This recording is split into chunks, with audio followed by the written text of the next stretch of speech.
far from the jungle, which surrounds the beautiful French Oriental city of Saigon, in the rich delta land of Mekong River, lies the South Vietnamese village of Ban Hoa.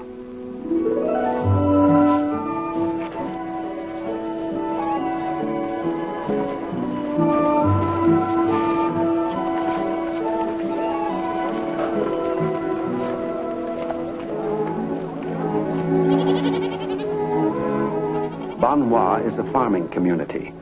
No one is rich here, but no one is hungry either, though for hundreds of years the people have not greatly changed their primitive methods of farming the rich delta land. The villagers visit nearby Saigon from time to time, but mostly they remain close to home. This is Tron, the drayman, and his small son Chan. And this is Lu Ding, the farmer, and his neighbor Nam Quang Hoc. And this is Henry Detweiler of Yeager, Pennsylvania, USA, known to the people of Ban Hoa as the Giant American. Henry was sent to South Vietnam through the combined support of American foundations, private individuals, and industry long before the Peace Corps program became a reality. He's a farm boy and an agricultural college graduate. He speaks good French and bad Vietnamese. He has learned the customs of the villagers, has adopted their manner of speech, and even to an extent, their Oriental philosophy. Henry has lived in Ban Hoa 2 years, eating rice and sleeping on the ground, and working 84 hours a week for $75 a month. And this is the place of the bath. It is not yet the hour of the bath, when all the village of Ban Hoa comes to the river. The laundresses come early to miss nothing. And the girl, Bei Kai, has lately fallen into the curious habit of bathing early, before the social hour of the bath. This has been remarked upon in the village. It's a lovely, peaceful life, the life of Ban Hoa. Yet these peaceful, hard-working, dignified people live in the shadow of dreadful terror lurking in the jungle everywhere around them. A terror known as the Viet Cong. Trained in Red China to be the deadliest guerrilla fighters in the world and dedicated to the conversion of South Vietnam to Asian communism, they tie down 10 times their number of army troops. They live off the rich land and kill without mercy all who dare oppose them. By day, the jungle conceals them, and by night, they strike.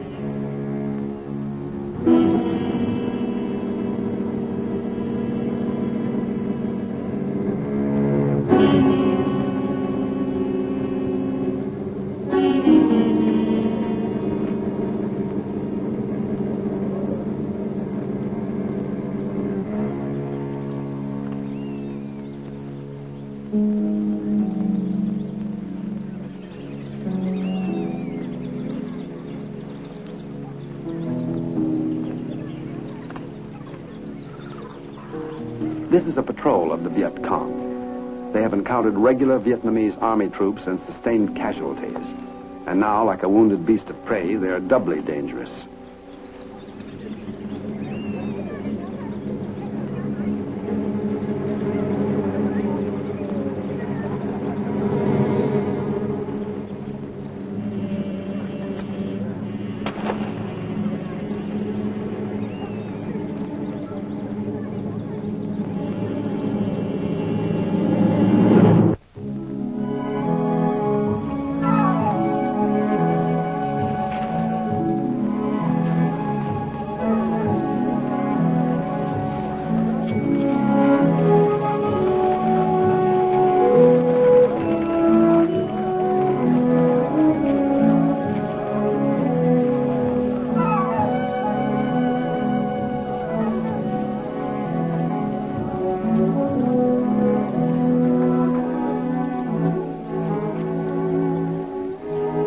The all-important social event is beginning for the villagers, the daily hour of the bath, which no one in Ban Hoa would miss.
Oh, it's nothing, Luke.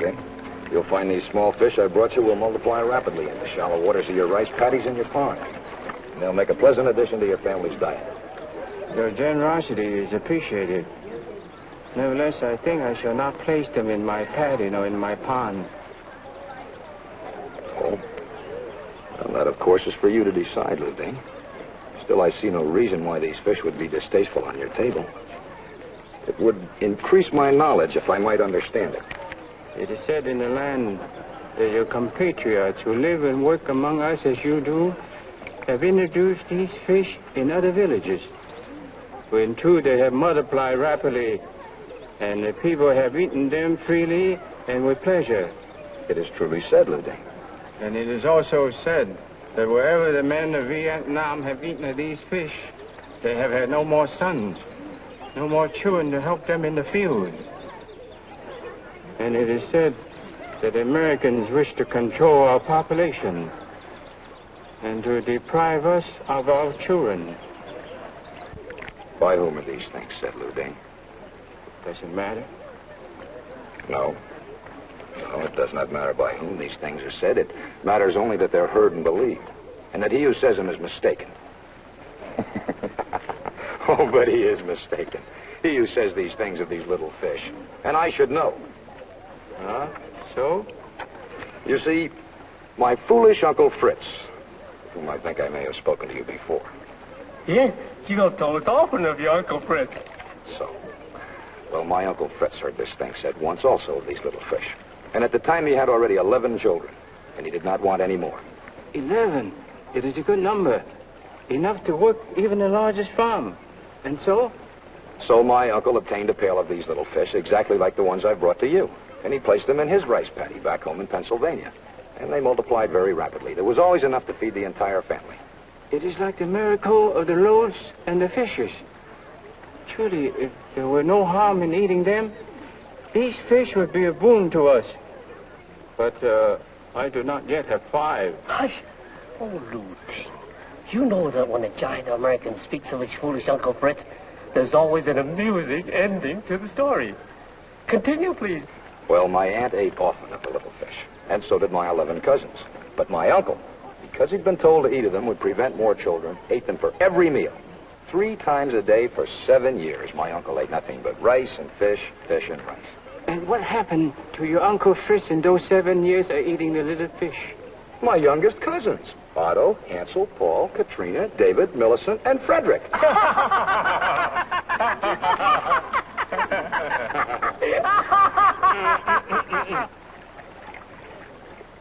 It is amusing, this story.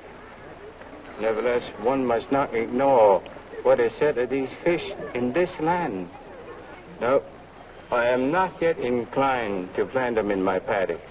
Nor I in mine.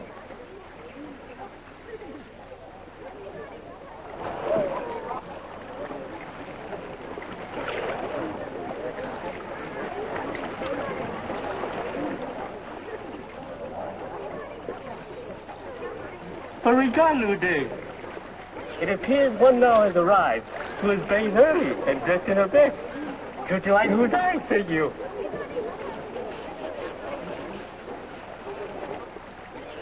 I could not possibly imagine. Tell me, O giant American, what is it your eyes have found to regard, which give you such pleasure as your face reveals?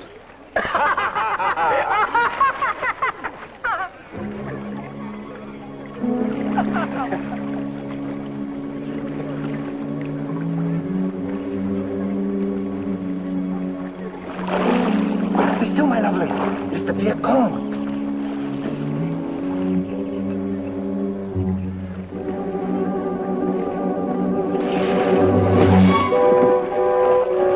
Do not move, any of you. Now hear my words, and hear me well. We are leaving with you two of our comrades who have been wounded. You will care for them tenderly. For if either one dies, we will return and exact 10 lives for one. Do you understand this? Also, when the troops of the imperialist Ngo Jin Diem arrive in pursuit of us, you will tell them that you have not seen the Viet Cong here. If you do not, our comrades will inform us, and then you must all die. You may all remain in your bath unharmed, all except the one imperialist, warmongering American I see among you. This one is your enemy, and he will come forth now and die. Come forth, American pig. You're in an alien land. You're not allowed to stir up trouble, Henry. Not even fight in your own defense. These Asian friends of yours are still so different from you. Because of their pride, you teach by indirection and 100 little subterfuges. And because of their acceptance of the inevitability of death, they won't help you now, Henry. They will let you die.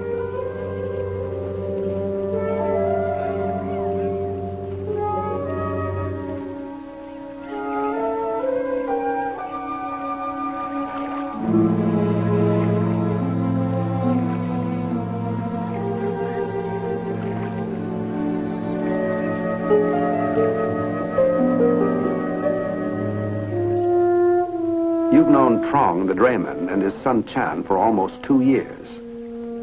Will they let you die?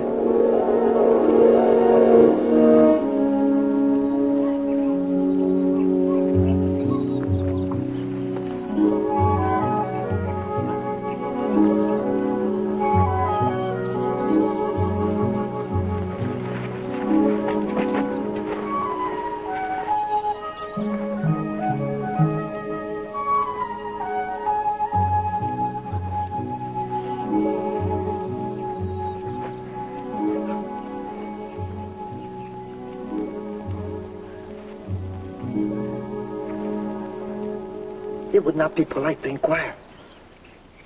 And would it be polite for me to inquire of you, Trong, what it is your son desires to know that you consider would not be polite for him to ask me? He is too curious. It is his age. He must learn not to be inquisitive about things that do not concern him. He wishes to know what it is that you are eating which is so difficult to swallow.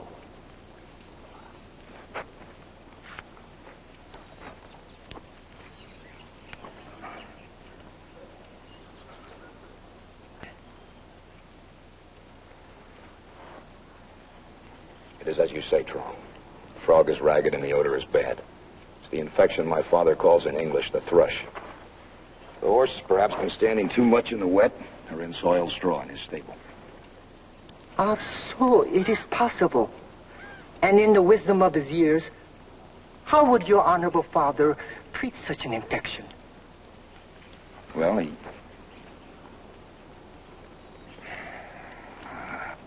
I do not lose faith in profiting by the wisdom of your venerable father, O giant American.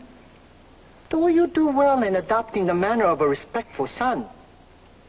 Can you heal my horse? My father would pack the frog with Stockholm tar in tow. I think I have some kit. They will let you die. Let you die. Let you die.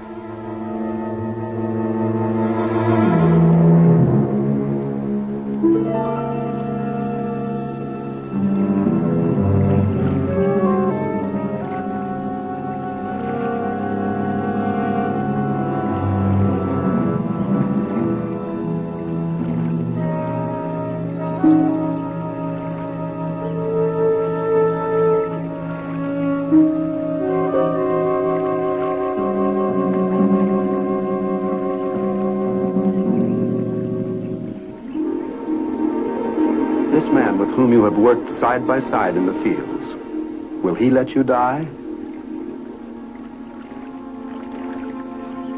It is finished. We have done enough work for 3 men today, O giant American. Your Uncle Fritz, for all his foolishness, knows much about ditches and the water. I'm glad he taught you so well. I, too. Ah, that river's going to feel good today. Tell me, is it the same in your country? The hour of the bath? No, not exactly. We bathe, too, at the end of the day's work, but each of us bathes alone in his own house. Alone? But what of the gossip, the events of the day? The sociable hour of bathing with the one's neighbors? Surely you cannot mean it. I'm afraid it's true. And I shall miss your hour of the bath when I return to my country. But I shall tell of it to my neighbors, so that they will know that we, too, have much to learn from you. It is true, evidently. Perhaps it is well that you have come among us.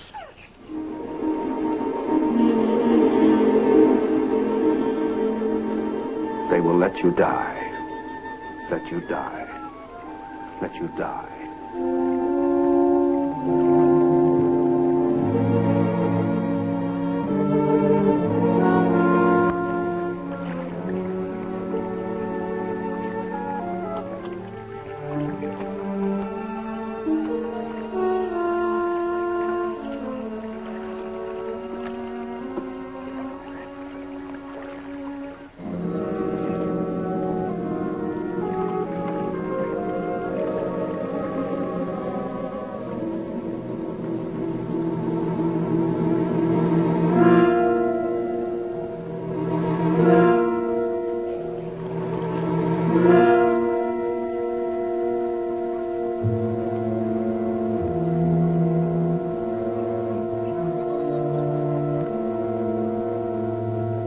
And Bei Kai, whom you've come to know so well, will she let you die?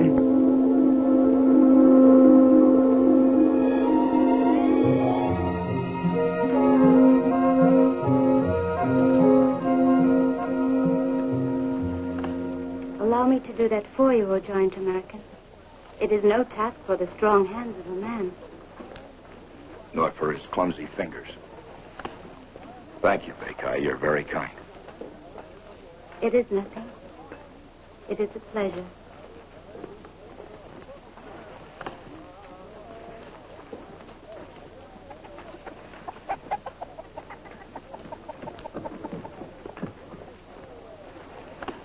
You have been a long time among us.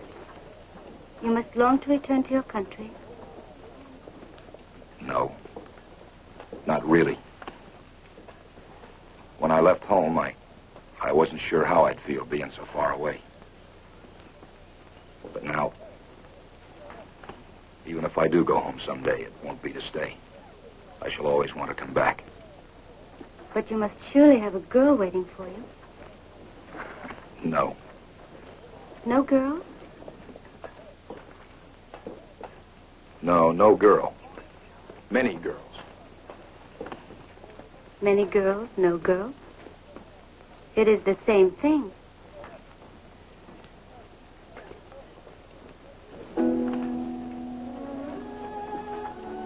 Here is your shirt. It is mended. If you tear it again, send it to one of your many girls in America.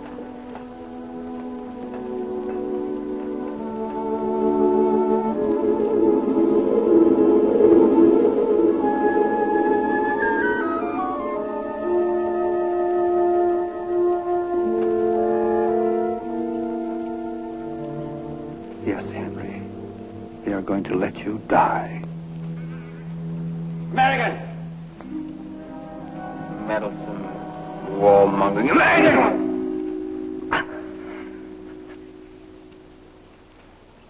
You come here to train the troops of the accursed Ngo Jin Jem and to arm them. And today these troops have killed one of my comrades and wounded 2 others. And for this, I now kill you. No! He is no soldier. He is only a farmer like us. And he is a doctor, too, the only doctor in Benoit. He heals us with the miraculous medicines of the Americans. Only the American can save your wounded comrades. No doubt the girl lies, but it will not be difficult to make sure. A peaceful farmer who is also a doctor will have calluses unlike those of a soldier. Your hands, American pig.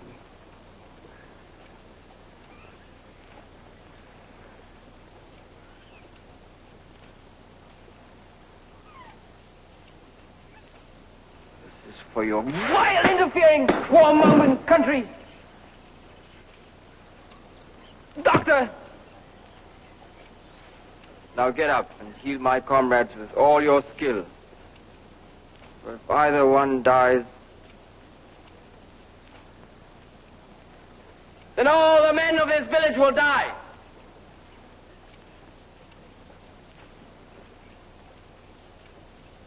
And you will die over a period of weeks. A spoonful at a time. Comrades, let us march on.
No part of a doctor, you know.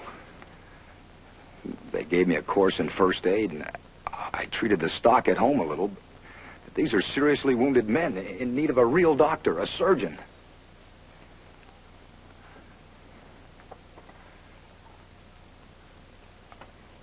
I can't. Is it Oriental fatalism? The stoic acceptance of what fate may bring of life or death? Or is it that they blame you, the alien among them? Are they thinking that they might not be in this predicament if you weren't here, if Americans stayed in America? Have you ever got to them at all? Can you ever get to them? Or must you always be an unwelcome alien here? You're a long way from Yeager, Pennsylvania, Henry Detweiler, and you're all alone. Well, almost alone.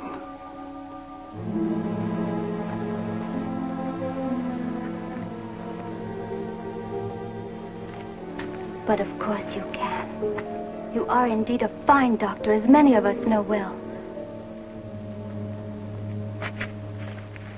Nam Quam Hock, who could only hobble on a stick for weeks until his foot healed. I cleaned out a cut and dusted it with sulfa powder. That doesn't make me a doctor. And little Chan, the son of Trong, who would have died because he could not catch his breath, except that you were here? Baker, you don't understand. It's not the same thing. These men need a doctor, a surgeon. I understand that you can do it. None of us can even attempt. And that you will do it, and that you must. And I will help you. You are our doctor, O giant American. And I will be your nurse. Oh, I know how. I have seen it many times in the movies.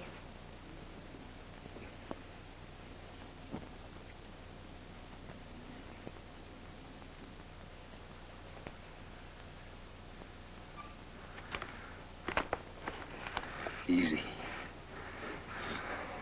Now, let's see. If it had hit your jugular, you'd be dead already, wouldn't you? Since you aren't, I guess it didn't. Bay guy, hand me a towel. Yes, Doctor. What's wrong with your voice?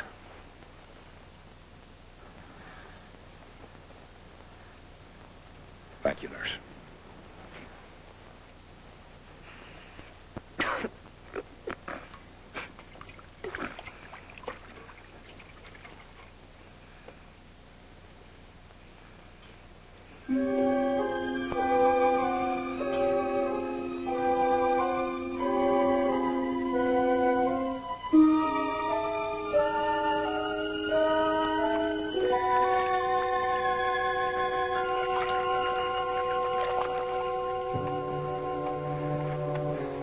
There. Help me turn him over. I want to get him lying face down so he won't choke.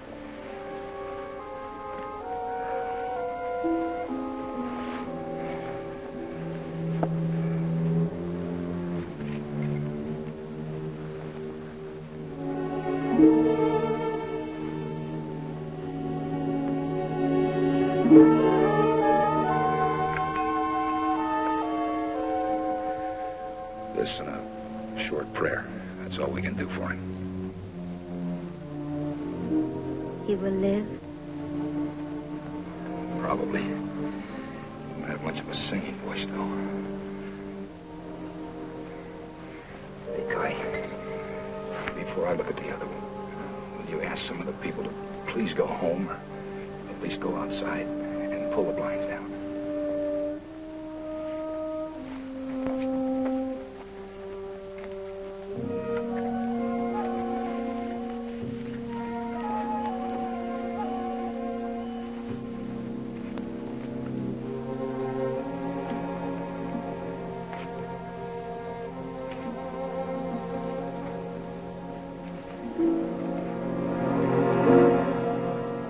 This man isn't Vietnamese.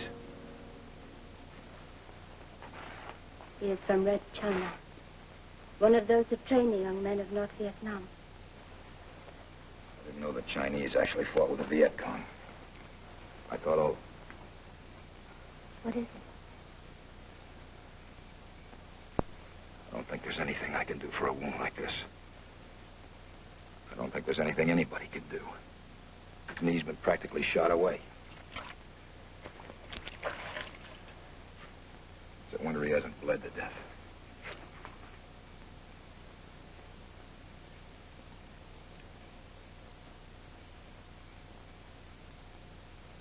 This must be a piece of a grenade.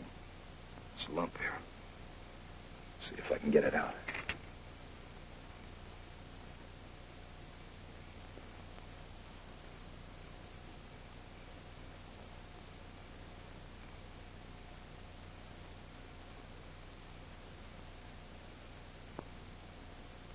You look concerned, O Giant One. I am concerned. This man's going to lose his leg. If he doesn't get to a hospital soon, he's probably going to lose his life, too. I, too, think he will die. And, of course, the Viet Cong will be angry. Though I do not think they will kill us all. But you sound concerned not only for us, but for him, your enemy. But he's hurt and helpless. He's not our enemy, Bay Kai. That is not practical. No, I guess it isn't.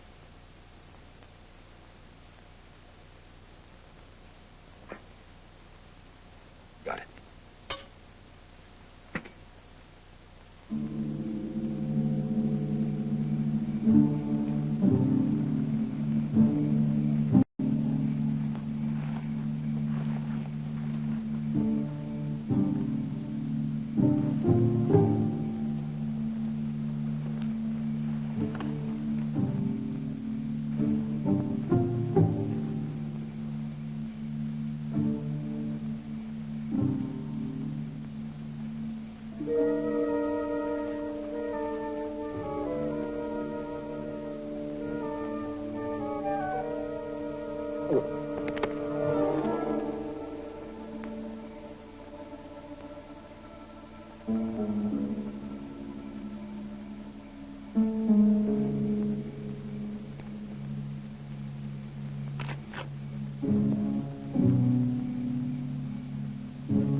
your patient. This man's leg has to come off right away, Bakai. Got to get him to a hospital, or at least to a doctor. It is not possible. There is no hospital and no doctor nearer than Saigon.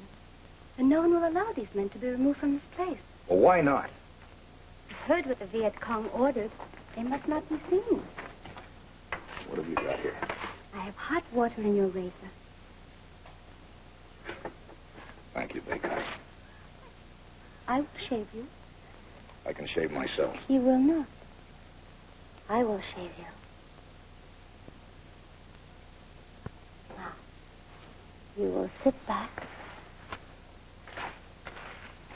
and relax and rest a little. You need it. And besides,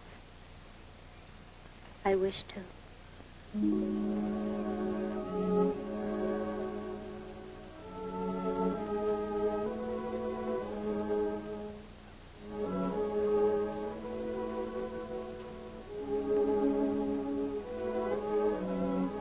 There must be some way we can save them, Bakai. Be still, please. There is no way.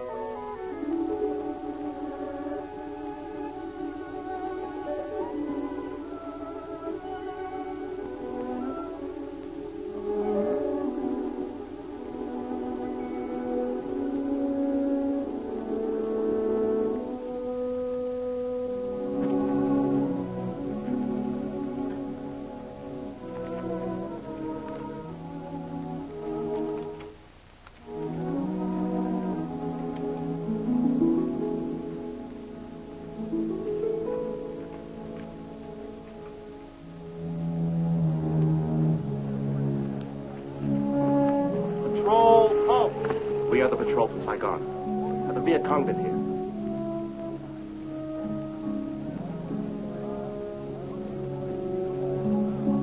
Forward, forward.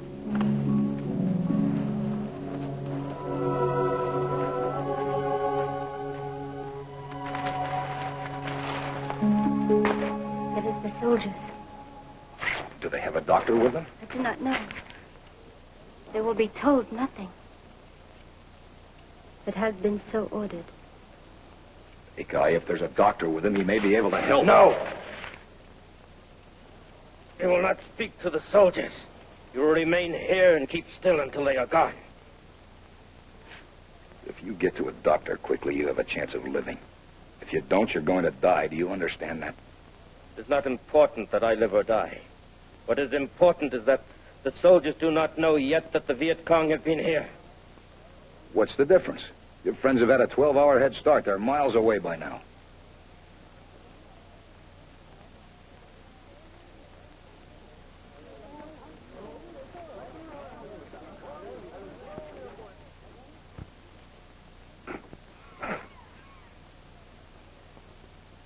All right, so you're ready to die. But what about your buddy here? He's just a kid, and he's not going to live much longer if he doesn't get to a doctor. Now, how about giving him a chance? Time has come, and let him die. It does not matter.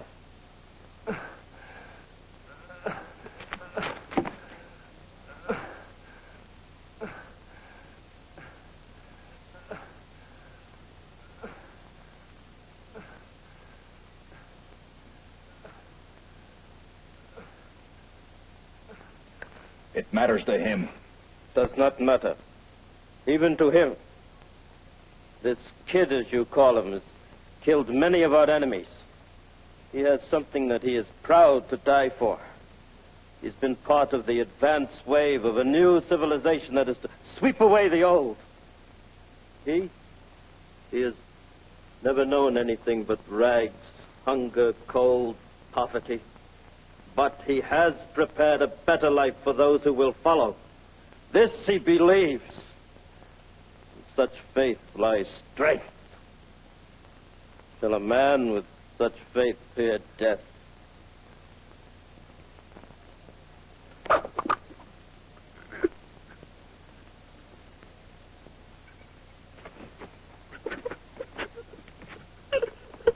if you'll excuse me, I'll see about a doctor for the two of you. First things first, Bekai. We'll worry about reprisals later. No. You will remain here and be silent. We believe in communism. You Americans haven't believed in anything to the point of self-sacrifice since 1776. You were too fat, too rich, too comfortable. It is easier for you to put up your hands whining and pay tribute to anyone who demands it than resist and risk fighting him, no matter how small and weak he is. So you go on bleeding yourselves dry, too stupid to know that your money buys only contempt while we destroy your obsolete system. Our patrol is outside the village, lying in ambush, waiting for those soldiers. We rely upon the troops of Ngo Dinh Diem to supply us with arms and ammunition. That is why the soldiers must not find us here and be alerted.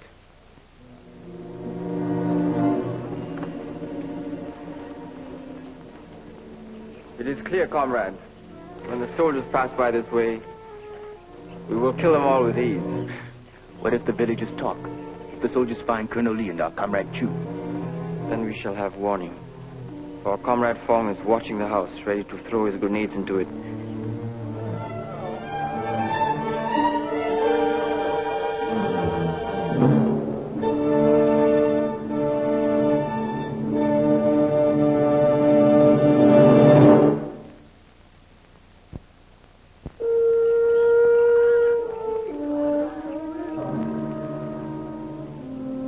Figure on holding all of us here while our troops march into an ambush and get slaughtered.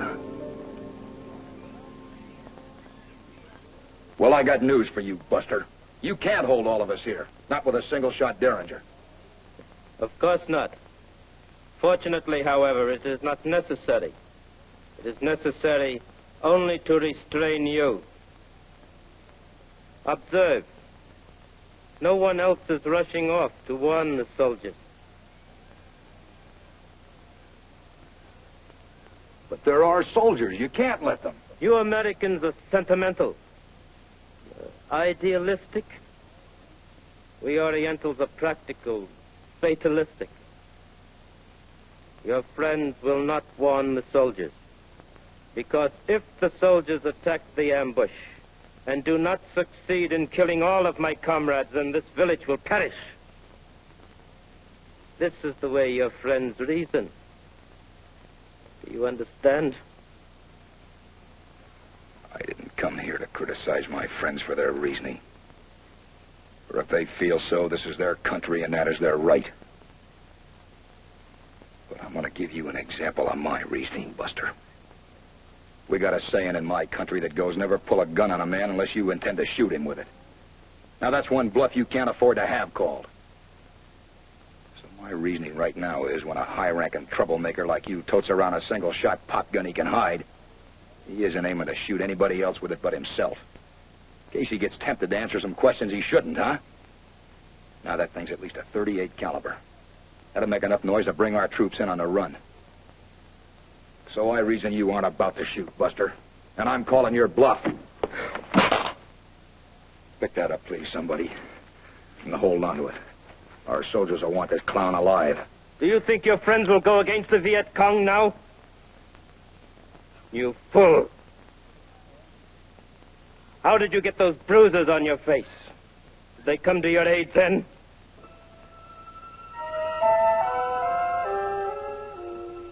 Patrol, forward, march.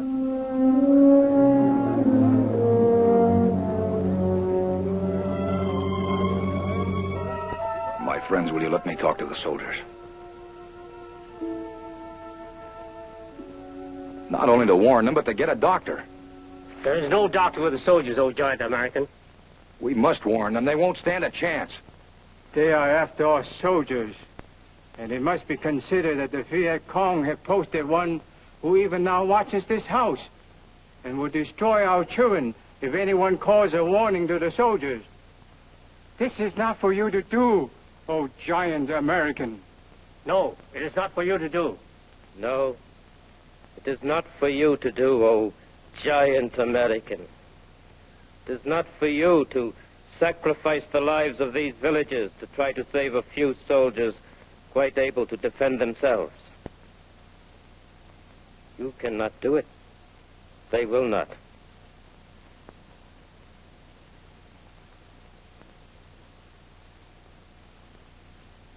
In common with all the world, American, these people will take your money and despise you for offering it. But they will risk nothing to defend you or your ways. They fear us and respect us. No one fears or respects your country. Knock it off. You're right. It's not for me to do. Because I'm a guest in this country. And it's not for me to oppose my hosts. And I won't. But let me tell you something, Buster. Do not address me so! Why not, Buster? You lost all the face you had around here when you lost your pop gun. Don't you think I understand that? So get this straight, Buster. Friends don't always agree on everything. But these are my friends, understand?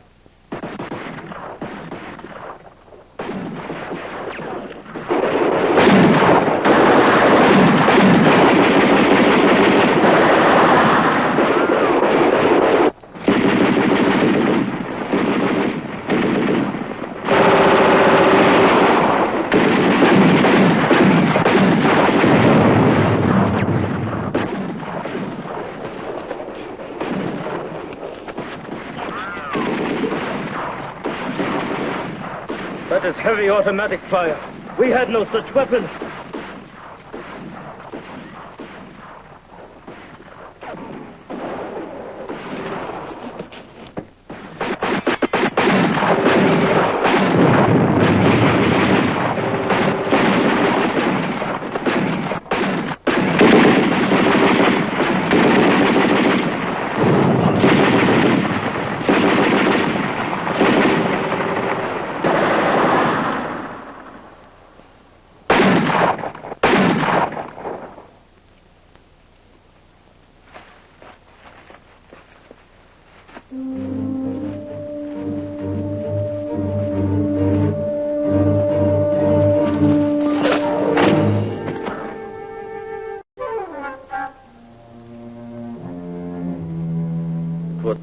Trap. Yes, it was a trap. A trap. We who fear you have dared to set it for you. Yes, we fear you. But you have also boasted that we respect you. Do not confuse respect with hatred. Yes, you boast to our American friend that you are Oriental as we are. Yet you let it be known that you despise us. You taunt him with his difference. Yet you are far more alien to us than he. When your vicious animal of a comrade brutally beat our defenseless friend, I could not restrain the indignation of my small son. And I did not try. And so my little son followed your comrades and marked their ambush. And then he ran. All night he ran to find the soldiers and to lead them to encircle it. While the few came here to lull the suspicion of your observer, while the others positioned themselves. We could not let our giant American go out to speak with these soldiers. For fear you or your lookout may raise an outcry and precipitate an attack before the soldiers were ready. You are forever screaming that the Americans are decadent and finished. And it is your system that will replace theirs. Is. Heaven help us all. But we in Banwa can do little to alter the course of events. We are simple, timid people, content to farm our land and raise our families. We do not think over much of politics and systems. We in Banwa have seen only one American. He does not seem rich to us, nor fat, nor lazy, and is no coward, as even you have seen. He does not offer us money, though he eats as we do, sleeps as we do, and works twice as hard as any of us. And with kindness and wisdom, he has taught us much and helped us greatly and asks for nothing in return. He does not even preach of his system, nor complain of yours.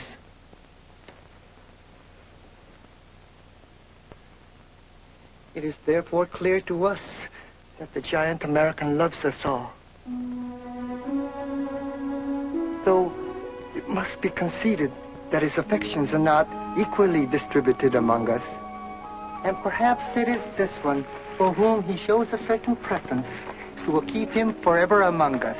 And all Banwag would rejoice if this were so.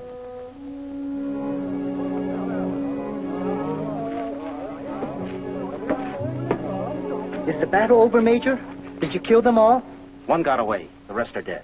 And my little son? He's your son, the boy Chan. He's all right. He ran away when the firing started. I think the noise frightened him.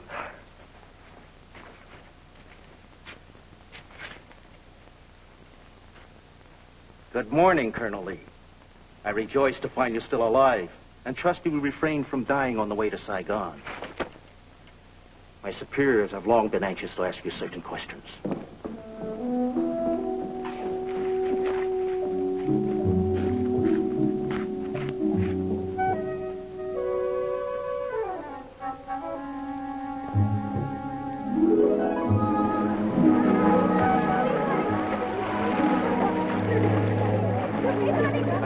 Thinking, O giant American, if I could hope for 7 more children in 7 years, as they came to your Uncle Fritz, I think I could stomach a diet of rice and fish.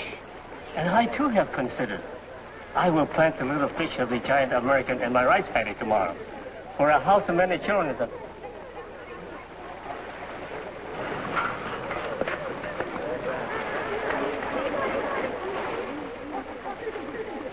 Say, O giant American, what is it your eyes have found to regard, which give you such pleasure as your face reveals?